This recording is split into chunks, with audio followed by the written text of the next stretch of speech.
मानसिंग कोराडेंकडून चंदगड विधानसभेची उमेदवारी जाहीर करण्यात आली आहे।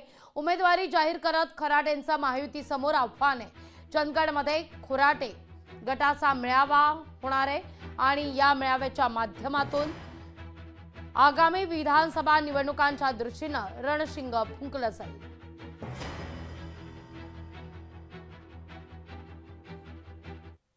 शेतकरी फक्त शेतीवर जगू शकत नाही, तर त्याला कुठली ना कुठली तरी जोड धंदा म्हणा किंवा जोड नोकरी म्हणा पाहिजे आहे आणि ती आपल्या भागात सहज शक्य आहे आणि ती अजिबातच इथं काही झालेलं नाही आणि त्या अनुषंगाने मी आज निवडणुकीला उभा राहत आहे। केवळ 1.5 महिन्यापूर्वी आम्ही आमची उमेदवारी घोषित केली होती माझ्या मित्रमंडळीच्या सोबत बसून आणि त्याच्यानंतर आज पाहता आज आम्हाला जो तालुक्यातून पूर्ण तालुका म्हणा किंवा पूर्ण भागातून जो सपोर्ट मिळत आहे, तर तो पाहता आम्ही पूर्णतः आज अपक्ष ह्याच्यावरच तयारी चालू ठेवून त्याच अनुषंगाने लढणार आहोत।